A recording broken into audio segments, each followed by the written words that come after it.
apa sih perbedaan antara imunisasi yang wajib dan imunisasi tambahan seperti itu. Oh, Jadi oke. imunisasi yang wajib itu kan Tapi udah ke sana uh, tuh. iya, karena sudah disubsidi pemerintah dan di pelayanan kesehatan milik pemerintah itu juga gratis ya, Dokter Desti ya. Jadi tidak ada Betul. alasan biaya lagi. Nah, imunisasi tambahan itu imunisasi vaksin-vaksin yang belum disubsidi pemerintah gitu. Secara belum disubsidi ya pasti harganya selangit lah ya. Dan itu juga biasanya buatan luar negeri ya. Jadi memang mahal, tetapi walaupun pandemi keuangan menipis, kalau dihitung untung ruginya masih tetap untungnya imunisasi, karena kalau sakit biaya yang sakit pneumonia misalnya paru-paru basah, biaya yang dikeluarkan lebih-lebih dari biaya vaksinnya seperti itu. Nah, kata tadi pertanyaannya, apakah imunisasi tambahan tadi bisa ditunda dulu? Jadi sebenarnya sebaiknya nggak ditunda ya, Dokter Desti, karena imunisasi itu ada timingnya ya, waktu-waktu yang paling tepat seperti itu. Jadi kalau sudah terlambat gimana?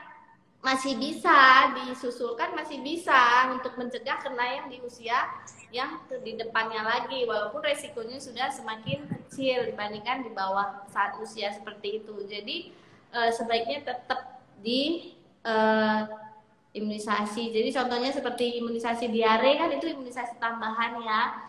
Memang harus di bawah 6 bulan, tetapi anak usia 18 bulan itu masih sangat rentan terhadap diare yang disebabkan oleh rotavirus. Makanya kita perlu Betul. memberikan imunisasi rotavirus, anti rotavirus seperti itu kan ya, Dokter Desi. Jadi sampai Iya. 18 bulan masih butuh anaknya gitu. Jadi paling bagus sih sesuai on schedule. Tapi kalau terlambat seperti saya jelaskan tadi, prinsipnya better late than never. Jadi bisa disusulkan. Mengenai imunisasi, jadwal imunisasi yang baru, yang keluaran ide yang terbaru, ini kan ya. Jadi mungkin sudah banyak yang share sehingga Mams bingung nih, Dokter Desi. Ini pertanyaan dari Farida Yanasari. Dok, jika anak sebelumnya telah mengikuti jadwal imunisasi rekomendasi IDAI 2017 dan sekarang sudah keluar IDAI yang 2020 nih, yang seperti ini. Benar. Nah, apakah ikut menyesuaikan jadwal imunisasi tahun 2020?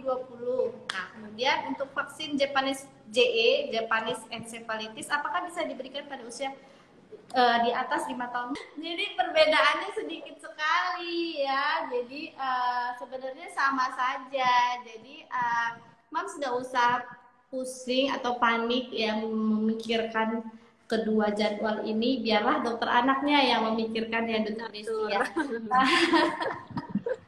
Pada dasarnya ini melengkapi, justru ini adalah melengkapi ya. Jadi kalau Betul, sudah melengkapi.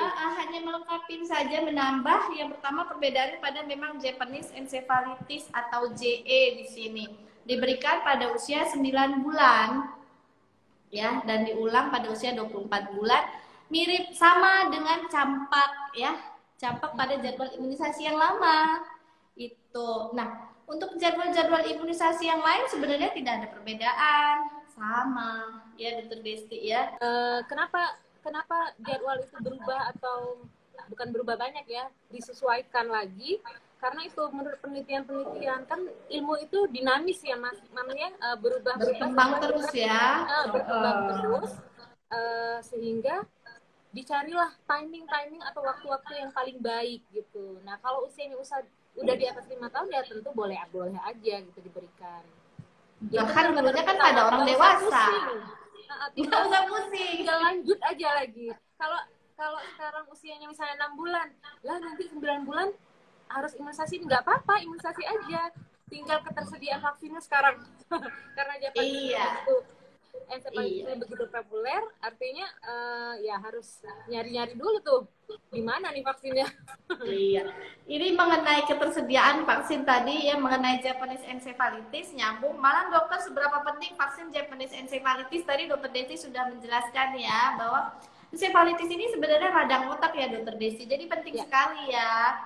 Jadi dulu hanya pada orang yang akan bepergian ke daerah endemis, tetapi kan sekarang tuh sudah global sekali. COVID aja dulu hanya ada di Wuhan, tiba-tiba udah ke seluruh dunia. Begitu juga Japanese encephalitis tadi, ada orang yang pergi dari daerah endemis kemudian membawa virus tersebut, sehingga pemerintah tuh IDA itu merasa, Ikatan Dokter Anak Indonesia, perlu memasukkan vaksinasi ini gitu ya. Jadi penting memang mencegah radang otak.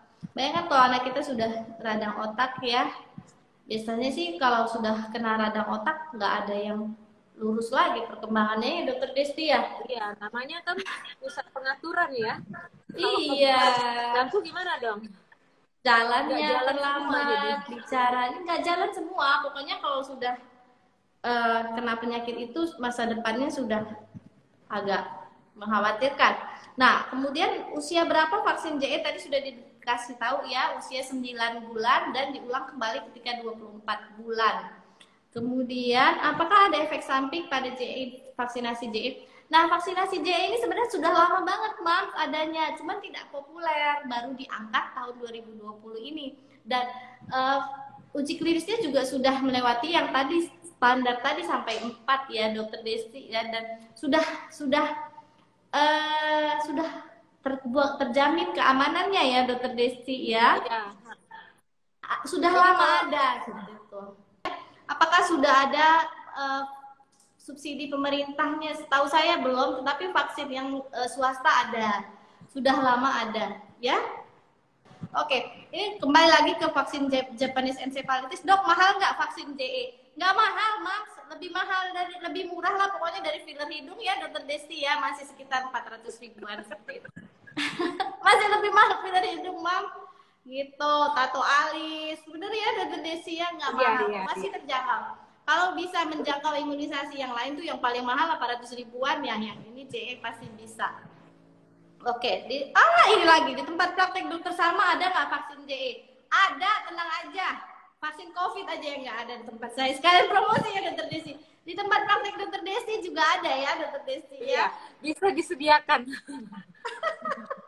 Iya, ya. Oke.